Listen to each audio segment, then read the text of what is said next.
ಈಗಾಗಲೇ ಘಟನೆ ನಡೆದು 1 ತಾಸು ಮೇಲೆ ಆಗಿದೆ. ಇನ್ನೂ ಕೂಡ ಗುದ್ದಿರುವಂತ ಬಸ್ನಲ್ಲಿರುವಂತ ಕೆಲ ಪ್ರಯಾಣಿಕರನ್ನ ಹೊರತೆಗೆಯೋದಕ್ಕೆ ಸಾಧ್ಯ ಆಗಿರಲಿಲ್ಲ. ಓರ್ವ ಯುವತಿ ಆ ಕಾಲು ಅಲ್ಲಿ ಏನು ತಗಲಾಕೊಂಡು ಆಕೆಯನ್ನ ಹೊರಗಡೆ ತೆಗೆಯೋದಕ್ಕೆ ಇಲ್ಲಿ ಏನು ಸಾರ್ವಜನಿಕರು ಮತ್ತು ಪೊಲೀಸ್ ಸಿಬ್ಬಂದಿಗಳು ಎಲ್ಲರೂ ಕೂಡ ಕಳೆದ ಕೆಲವು ಗಂಟೆಗಳಿಂದ ಹರಸಾಹಸವನ್ನು ಪಡ್ತಾ ಇರುವಂತದ್ದು. ಯುವತಿಯ ಹಣೆಯಲ್ಲೂ ನೋಡಬಹುದು, ಹಣೆಗೂ ಕೂಡ ತೀವ್ರವಾಗಿರುವಂತಹ ಪೆಟ್ಟಾಗಿದೆ. ಆ ತಕ್ಷಣಕ್ಕೆ ಬಸ್ನಲ್ಲಿದ್ದಂತ ಒಂದು ಫಸ್ಟ್ ಏಡ್ ಬಾಕ್ಸ್ ನಿಂದ ಔಷಧಿಗಳನ್ನ ಮೆಡಿಸಿನ್ ಗಳನ್ನ ಈಗಾಗಲೇ ಅಪ್ಲೈ ಕೂಡ ಮಾಡಿರುವಂತದ್ದು. ಸದ್ಯಕ್ಕೆ ಆ ಯುವತಿಯ ರಕ್ಷಣೆಗಾಗಿ ಅಗ್ನಿಶಾಮಕ ದಳದ ಸಿಬ್ಬಂದಿಗಳು ಕೂಡ ಸ್ಥಳಕ್ಕೆ ಬಂದಿರುವಂತದ್ದು. ಈಗಾಗಲೇ ನಾನು ಈ ಒಂದು ಬಸ್ ನಲ್ಲಿರುವಂತಹ ವಾಯುವಜ್ರ ಈ ಎಸಿ ಬಸ್ ನಲ್ಲಿರುವಂತಹ ಕಂಡಕ್ಟರ್ ಅನ್ನ ಮಾತಾಡಿಸುವಂತ ಪ್ರಯತ್ನವನ್ನ ಮಾಡಿದೆ.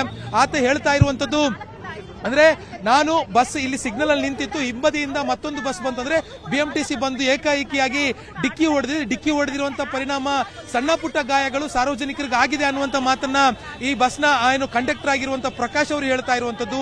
ಈ ಹಿಂಬದಿಯಿಂದ ಬಂದು ಗುದ್ದಿರುವಂತಹ ಬಸ್ ನಲ್ಲಿ ತುಂಬಾ ಕ್ಯಾಶುವಾಲಿಟಿ ಇದೆ, ಹೆಚ್ಚು ಕಮ್ಮಿ 13 ಜನರಿಗೆ ಕ್ಯಾಶುವಾಲಿಟಿ ಇದೆ. ಪಕ್ಕದಲ್ಲೇ ಇರುವಂತಹ ಮಾರ್ಥಾಸ್ ಹಾಸ್ಪಿಟಲ್ಗೂ ಕೂಡ ಅವ್ರನ್ನ ಕಳಿಸಿರುವಂತದ್ದು. ಕೆಲವರಿಗೆ ಹಣೆಗೆ ಗಾಯ ಆಗಿದೆ, ಎದೆಗೆ ಗಾಯ ಆಗಿದೆ, ಕೈ ಕಾಲುಗಳಿಗೆಲ್ಲವೂ ಕೂಡ ಗಾಯ ಆಗಿರುವಂತದ್ದು. ಇನ್ನೂ ಕೂಡ ಓರ್ವ ಯುವತಿಯನ್ನ ಬಸ್ನಲ್ಲೇ ಆಕೆಯ ಕಾಲು ಆ ಒಂದು ಹಿಂದ್ಗಡೆ ಬರುವಂತ ರಾಡ್ ಏನಿದೆ ಆ ರಾಡ್ ಮಧ್ಯಕ್ಕೆ ತಗಲಾಕೊಂಡು ಆಕೆಗೆ ಹೊರಗಡೆ ಇಳಿಯೋದಕ್ಕೆ ಸಾಧ್ಯ ಆಗಿರಲಿಲ್ಲ. ಹೀಗಾಗಿ ಕಳೆದ 1-1.5 ತಾಸಿನಿಂದ ಸಾರ್ವಜನಿಕರು ಪೊಲೀಸರೆಲ್ಲರೂ ಕೂಡ ಸತತವಾಗಿರುವಂತಹ ಪ್ರಯತ್ನವನ್ನ ಮಾಡಿದ್ರು. ಅದಾಗಿಯೂ ಕೂಡ ಆ ಯುವತಿಯನ್ನ ಹೊರಗಡೆ ತೆಗೆಯೋದಕ್ಕೆ ಆಗಿರಲಿಲ್ಲ. ಹೀಗಾಗಿ ಸದ್ಯಕ್ಕೆ ಸ್ಥಳದಲ್ಲಿ ಅಗ್ನಿಶಾಮಕ ದಳದ ಸಿಬ್ಬಂದಿಗಳು ಕೂಡ ಆಕೆಯನ್ನ ಹೊರಗಡೆ ತೆಗೆಯೋದಕ್ಕೆ ಬೇಕಾಗಿರುವಂತಹ ಕಾರ್ಯಾಚರಣೆಯನ್ನ ಮಾಡ್ತಾ ಇರುವಂತದ್ದು. ಇವತ್ತು ಬೆಳಿಗ್ಗೆ 8 ಗಂಟೆ ಸುಮಾರಿಗೆ ಘಟನೆ ನಡೆದಿರುವಂತದ್ದು.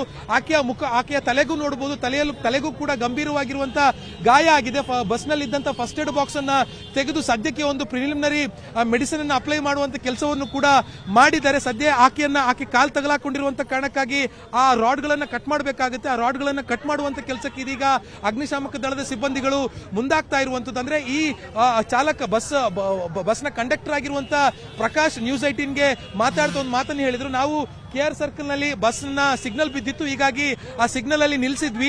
ಸೊ ಈ ನಿಲ್ಲಿಸಿದ ಕೆಲವು ನಿಮಿಷಗಳ ಸೆಕೆಂಡ್ಗಳ ಅಂತರದಲ್ಲಿ ಹಿಂಬದಿಯಿಂದ ಬಂದು ಇನ್ನೊಂದು ಇಲೆಕ್ಟ್ರಿಕ್ ಬಸ್ ಬಂದು ಡಿಕ್ಕಿ ಹೊಡೆದಿರುವಂತಹ ಪರಿಣಾಮ ಸಂಪೂರ್ಣವಾಗಿ ಆ ಬಸ್ ನ ಮುಂಭಾಗ ಜಖಮ್ ಆಗೋಗಿದೆ. ಮುಂಬದಿ ಸೀಟ್ ನಲ್ಲಿ ಅಂದ್ರೆ ಡ್ರೈವರ್ ಹಿಂಭಾಗದಲ್ಲಿ ಕೂತಿದ್ದಂತ ಸೀಟ್ ಏನಿತ್ತು ಅದು ಅಲ್ಲಿರುವಂತವರಿಗೆ ಜಾಸ್ತಿ ಪೆಟ್ಟಾಗಿರುವಂತದ್ದು. ಈ ಒಂದು ಬಸ್ ನಲ್ಲಿ ಇದ್ದಂತ ಡ್ರೈವರ್ ಅನ್ನ ಈಗಾಗಲೇ ರಕ್ಷಣೆ ಮಾಡಿ ಪಕ್ಕದಲ್ಲೇ ಇರುವಂತಹ ಖಾಸಗಿ ಆಸ್ಪತ್ರೆಗೆ ರವಾನೆ ಮಾಡಲಾಗಿದೆ. ಆದ್ರೆ ಈ ಓರ್ವ ಯುವತಿ ಮಾತ್ರ ಅಲ್ಲಿ ಕಾಲು ಹೊರಗಡೆ ತೆಗೆಯೋದಕ್ಕಾಗದೆ ಸಂಕಷ್ಟಕ್ಕೆ ಸಿಲುಕಿದ್ರು. ಹೀಗಾಗಿ ಸತತ 1-1.5 ತಾಸುಗಳಿಂದ ಇಲ್ಲಿರುವಂತಹ ಸಾರ್ವಜನಿಕರು, ವಾಹನ ಸವಾರರೆಲ್ಲರೂ ಕೂಡ ಆಕೆಯನ್ನ ಅಲ್ಲಿಂದ ರಕ್ಷಣೆ ಮಾಡಬೇಕು ಅನ್ನುವಂತ ಕೆಲಸದಲ್ಲಿ ನಿರತರಾಗಿದ್ರು. ಆದ್ರೆ ಆ ರಾಡ್ ಒಳಗಡೆ ಕಾಲು ತಗಲಾಕೊಂಡಿದ್ದ ಕಾರಣಕ್ಕಾಗಿ ಆಕೆಯನ್ನ ತೆಗೆಯೋದಕ್ಕೆ ಸಾಧ್ಯ ಆಗಿರಲಿಲ್ಲ. ತಕ್ಷಣವೇ ಅಗ್ನಿಶಾಮಕ ದಳದ ಸಿಬ್ಬಂದಿಗಳಿಗೂ ಕೂಡ ವಿಚಾರವನ್ನ ಮುಟ್ಟಿಸುವಂತ ಕೆಲಸವನ್ನ ಸಂಚಾರಿ ಪೊಲೀಸರು ಮಾಡಿದ್ರು. ಅಗ್ನಿಶಾಮಕ ದಳದ ಸಿಬ್ಬಂದಿಗಳು ಒಂದು 5 ನಿಮಿಷ ಹಿಂದಕ್ಕೆ ಬಂದಿದ್ದಾರೆ, ಬಂದು ಆಕೆಯನ್ನ ರಕ್ಷಣೆ ಮಾಡುವಂತ ಕೆಲಸವನ್ನು ಕೂಡ ಮಾಡ್ತಾ ಇರುವಂತದ್ದು.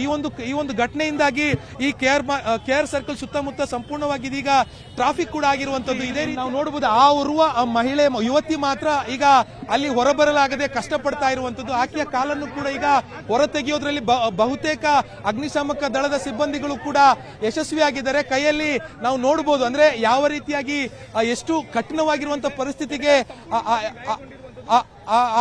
ಆ ಯುವತಿ ಕಾಲು ತಗಲಾಕೊಂಡು ಏನು ಅಲ್ಲಿ ಒದ್ದಾಡ್ತಾ ಇದ್ದಂಥದ್ದು. ಅಂದ್ರೆ ಈ ಒಂದು ಘಟನೆ ಆದಂತಹ ಸಂದರ್ಭದಲ್ಲಿ ಬಹುತೇಕ ಎಲ್ಲಾ ಜನರನ್ನು ಕೂಡ ಇವ್ಯಾಕ್ಯುವೇಟ್ ಮಾಡಿದ್ದಾರೆ. ಸಣ್ಣ ಪುಟ್ಟ ಗಾಯಗಳಾಗಿದೆ, ಸಡನ್ ಬ್ರೇಕ್ ಇತ್ತಲ್ವಾ, ಸೊ ಹಾಗಾಗಿ ಹಣೆಗೆ, ಕೈಗೆ, ಕಾಲಿಗೆ, ಎದೆಗೆ ಸಣ್ಣ ಪುಟ್ಟ ಗಾಯಗಳೆಲ್ಲವೂ ಕೂಡ ಆಗಿತ್ತು. ಆದ್ರೆ ಈ ಓರ್ವ ಯುವತಿ ಅಂದ್ರೆ ಹಿಂಬದಿಯಿಂದ ಬಂದು ಡಿಕ್ಕಿ ಹೊಡೆದಂತ ಬಸ್ ಚಾಲಕ ಮತ್ತು ಆ ಬಸ್ ಚಾಲಕನ ಹಿಂಬದಿ ಸೀಟಲ್ಲಿ ಕೂತಂತಹ ಆ ವಿಂಡೋ ಸೈಡ್ ಅಲ್ಲಿ ಕೂತಂತಹ ಈ ಯುವತಿಗೆ ಮಾತ್ರ ಗಂಭೀರವಾಗಿ ಗಾಯಗಳಾಗಿರುವಂತದ್ದು. ತಕ್ಷಣನೇ ಬಸ್ ಚಾಲಕನನ್ನ ಈಗಾಗಲೇ ಅಲ್ಲಿಂದ ರಕ್ಷಣೆ ಮಾಡಿ ನೇರವಾಗಿ ಪಕ್ಕದಲ್ಲಿರುವಂತಹ ಮಾರ್ಥಾಸ್ ಹಾಸ್ಪಿಟಲ್ಗೆ, ಖಾಸಗಿ ಹಾಸ್ಪಿಟಲ್ಗೆ ತಗೊಂಡೋಗಿ ಈಗಾಗಲೇ ಚಿಕಿತ್ಸೆ ಕೊಡಿಸುವಂತ ಕೆಲಸವನ್ನು ಕೂಡ ಇಲ್ಲಿರುವಂತಹ ಸ್ಥಳೀಯರು, ಪ್ರತ್ಯಕ್ಷದರ್ಶಿಗಳು ಮಾಡಿದ್ದಾರೆ. ಈಗಾಗಲೇ ನಾನು ಹೇಳಿದ ಹಾಗೆ ಆ ಯುವತಿಯ ಕಾಲು ಆ ಕೆಳಗಡೆ ಬಾಕ್ಸ್, ಆ ಒಂದು ರಾಡ್ ಏನಿದೆ ಆ ರಾಡ್ ಮತ್ತೆ ಬಾಕ್ಸ್ ಮಧ್ಯದಲ್ಲಿ ಸಿಲುಕಾಕೊಂಡಿತ್ತು. ಸೊ ಹೀಗಾಗಿ ಆಕೆಯನ್ನ ಕಾಲನ್ನ ಎಳೆಯೋದಕ್ಕೆ ಸಾಧ್ಯ ಆಗಿರಲಿಲ್ಲ. ಒಂದೊಮ್ಮೆ ಕಾಲನ್ನ ಬಹಳ ಪ್ರೆಷರ್ ಕೊಟ್ಟು ಎಳೆದಿದ್ರೆ ಆಕೆಯ ಕಾಲ್ ಕಟ್ಟಾಗುವಂತ ಒಂದು ಸಾಧ್ಯತೆ ಇತ್ತು ಅನ್ನುವಂಥದ್ದನ್ನ ಇಲ್ಲಿ ಪ್ರತ್ಯಕ್ಷದರ್ಶಿಗಳು, ಸ್ಥಳೀಯರು ಹೇಳ್ತಾ ಇದ್ರು. ಸೊ ಹೀಗಾಗಿ ಬಹಳ ಕೇರ್ಫುಲ್ ಆಗಿ ಕಾರ್ಯಾಚರಣೆ ಮಾಡಬೇಕಾಗಿತ್ತು. ಈಗ ಸದ್ಯಕ್ಕೆ ಸದ್ಯಕ್ಕೆ ಆ ಸ್ಥಳದಲ್ಲಿ ಅಗ್ನಿಶಾಮಕ ದಳದ ಸಿಬ್ಬಂದಿಗಳು ಬಂದಿದ್ದಾರೆ. ಬಂದು ಆಕೆಯ ಕಾಲನ್ನು ಸುರಕ್ಷಿತವಾಗಿ, ಗಾಯಗಳಾಗಿದ್ರೂ ಕೂಡ ಹೆಚ್ಚಿನ ಯಾವುದೇ ರೀತಿಯಾಗಿರುವಂತಹ ಅಪಾಯ ಆಗದಂತ ರೀತಿಯಲ್ಲಿ ಸುರಕ್ಷಿತವಾಗಿ ಹೊರಗಡೆ ತೆಗೆಯುವಂತ ಕೆಲಸವನ್ನು ಕೂಡ ಅಗ್ನಿಶಾಮಕ ದಳದ ಸಿಬ್ಬಂದಿಗಳು ಮಾಡ್ತಾ ಇರುವಂತದ್ದು. ಮತ್ತೆ ಈ ಒಂದು ಡಿಕ್ಕಿ ಹೊಡೆದಂತ ಬಸ್ ಅಲ್ಲಿ ಮತ್ತೆ ಡಿಕ್ಕಿ ಹೊಡೆಸ್ಕೊಂಡಂತ ಬಸ್ ಅಲ್ಲೂ ಕೂಡ ತುಂಬಾ ಸುಮಾರು ಒಂದು 13-14 ಜನಕ್ಕೆ ಕ್ಯಾಶುಯಾಲಿಟಿ ಆಗಿದೆ. ಯಾವುದೇ ರೀತಿಯಾಗಿರುವಂತಹ ಜೀವಕ್ಕೆ ಅಪಾಯ ಇಲ್ಲ. ಆದ್ರೆ ಸಣ್ಣ ಪುಟ್ಟ ಗಾಯಗಳಾಗಿರೋದಂತೂ ನಿಜ. ಇಲ್ಲಿ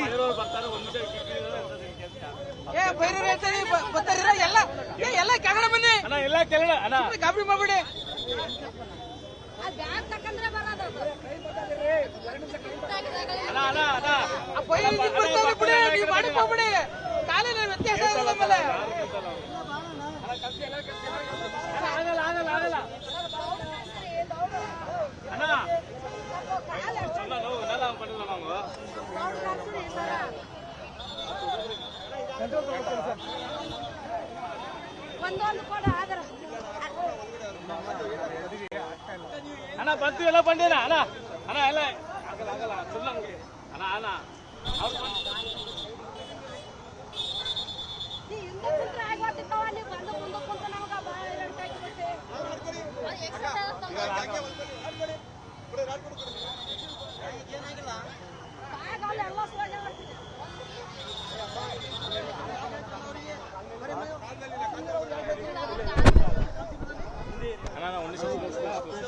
ಸ್ವಲ್ಪ ನೋಡ್ಕೊಂಡೆ ಮಾಡ್ತಾ ಇದ್ದೀನಿ ನಾನು. ಸ್ವಲ್ಪ ಒಂದು ನಿಮಿಷ ನಾನು ಗೊತ್ತು ಏನಾಗಲ್ಲ, ಭಯ ಪಡ್ಬೇಡಿ ಪ್ಲೀಸ್.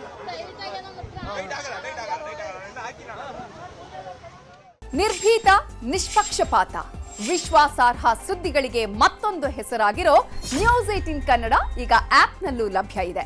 ದಯವಿಟ್ಟು ಇಲ್ಲಿರೋ QR ಕೋಡ್ ಅನ್ನ ಸ್ಕ್ಯಾನ್ ಮಾಡಿಕೊಂಡು ಆಪ್ ಡೌನ್ಲೋಡ್ ಮಾಡೋದಕ್ಕೆ ಮರಿಬೇಡಿ. ನಿಮ್ಮ ಬೆಂಬಲ ಹೀಗೆ ಸದಾ ನಮ್ಮೊಂದಿಗಿರಲಿ. ಧನ್ಯವಾದ.